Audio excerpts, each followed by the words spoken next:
अगदी टम्म फुगलेली आलू कचोरी.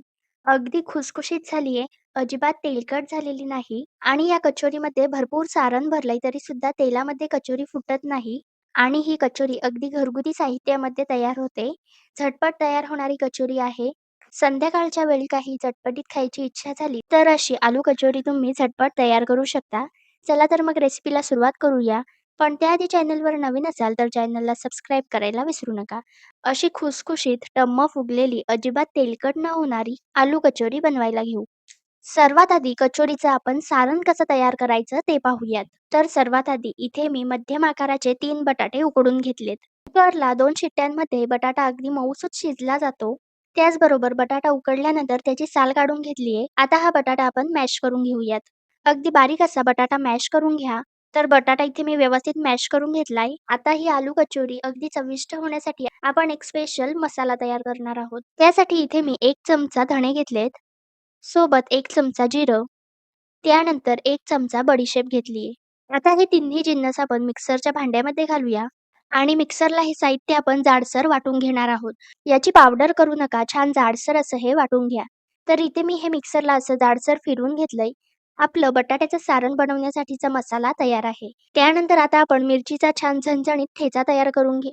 त्यानंतर इथे मी 7 ते 8 लसणाच्या पाकळ्या घेतल्या आहेत. सोबत 1 इंच आलं घेतलंय. त्यानंतर 3 हिरव्या मिरच्या घेतल्या आहेत. तुमच्या आवडीनुसार तुम्ही मिरचीचं प्रमाण कमी जास्त करू शकता. आता हे तिन्ही साहित्य आपण मिक्सरच्या भांड्यामध्ये घेऊयात आणि हा मिरचीचा ठेचा तयार करून घेऊयात. हा ठेचा तयार करताना सुद्धा आपल्याला तो जाडसर ठेवायचा आहे.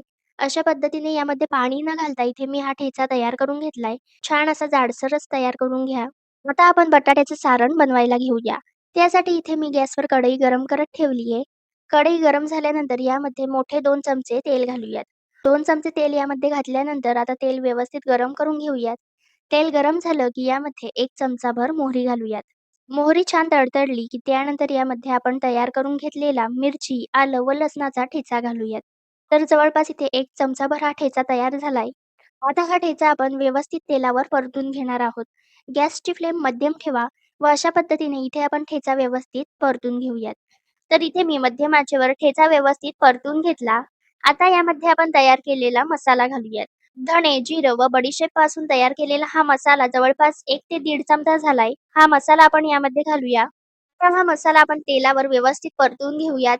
छान खमंगपणा येईपर्यंत हा मसाला तेलावर परतून घ्या. अशा पद्धतीने मध्यम आचेवरच हा मसाला आपल्याला परतून घ्यायचा आहे. थोडासा असा हा सोनेरी रंगावर आला की आता आपण यामध्ये चवीनुसार मीठ घालूया.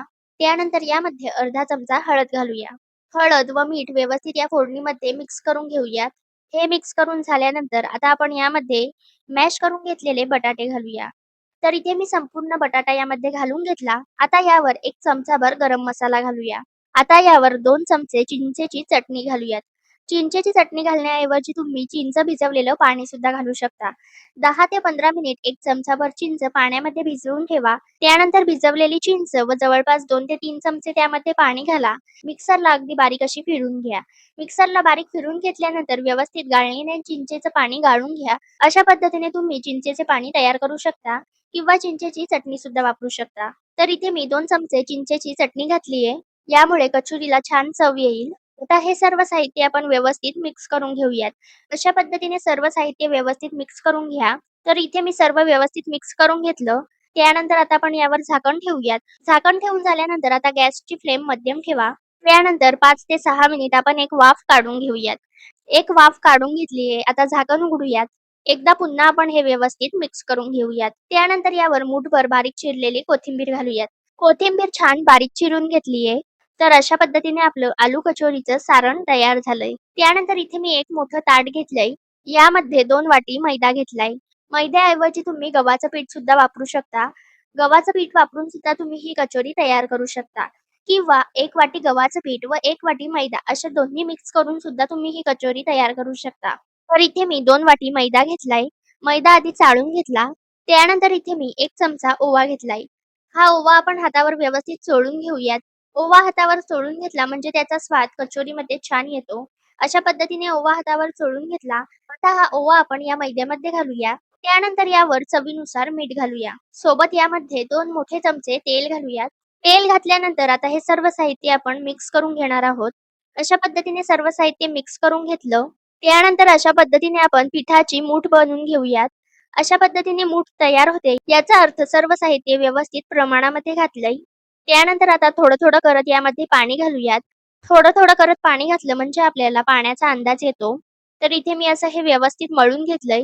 अशा पद्धतीने आपलं आलू कचोरीचं कणिक मळून झालंय. आता यावर झाकण ठेवूयात व जवळपास 10 ते 15 मिनिट आपण हे रेस्ट होण्यासाठी ठेवून देऊयात.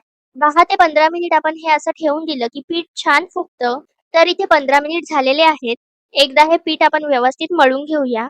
त्यानंतर यामधून थोडं पीठ घेऊयात. जवळपास मी एवढं पीठ घेतलंय. आता या पिठाचा आधी व्यवस्थित गोळा तयार करून घेऊयात. तर पिठाचा आधी व्यवस्थित गोळा तयार करून घेतला. गोळ्याला चिरा नसल्या म्हणजे आपली कचोरी तेलामध्ये फुटणार नाही. त्यानंतर आता या गोळ्यापासून अशा पद्धतीने वाटी तयार करून घेऊयात. या आकाराची वाटी तयार करून घेतलीये. अशी वाटी तयार झाली, की यामध्ये 1 ते 1.5 चमचा सारण घालूयात. सारण घालून झाल्यानंतर ते थोडंसं असं दाबून घेऊयात. अशा पद्धतीने कचोरी व्यवस्थित बंद करून घ्या. म्हणजे ती तेलामध्ये फुटणार नाही. सर्व कडा व्यवस्थित बंद करून घेतल्या. वरचं टोक अशा पद्धतीने व्यवस्थित बंद केलंय.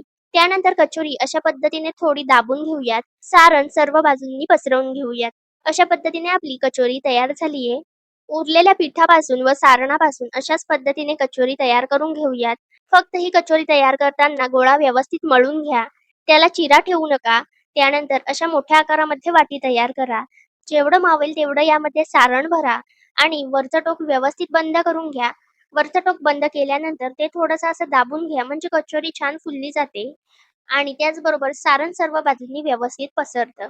तर इथे मी सर्व कणकेपासून आलू कचोरी तयार करून घेतलीये. अशा पद्धतीने आलू कचोरी तळण्यासाठी तयार झालीये. तर आता आपण ही आलू कचोरी तळून घेऊयात. त्यासाठी इथे मी तेल गरम करत ठेवलंय.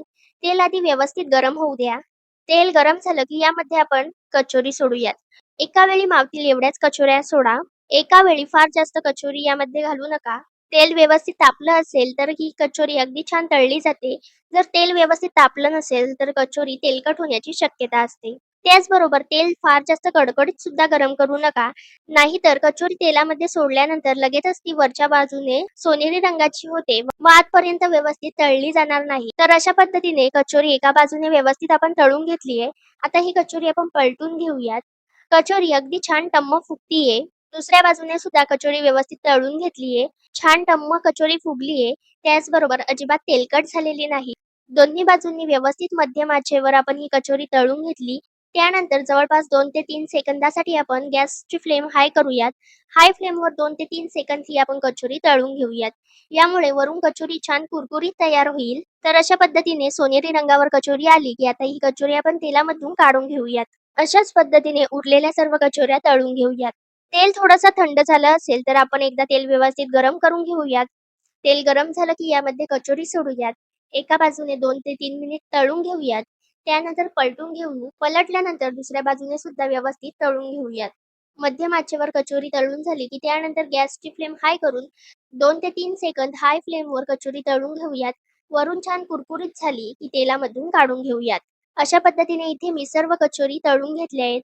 अगदी खुसखुशीत आलू कचोरी तयार झाली आहे. अजिबात तेलकट नाही. त्याचबरोबर आपण जे बटाट्याचं सारण तयार केलंय ते सुद्धा अगदी चविष्ट झालंय. आता ही कचोरी आपण अशी बोटाने तोडून घेऊयात. यावर 1 ते 1.5 चमचा चिंचेची चटणी घालूयात. चिंचेच्या चटणीसोबत ही कचोरी खूप छान लागते. त्यानंतर यावर बारीक चिरलेला कांदा घालूयात. सोबत तुम्ही यावर बारीक शेव सुद्धा घालू शकता.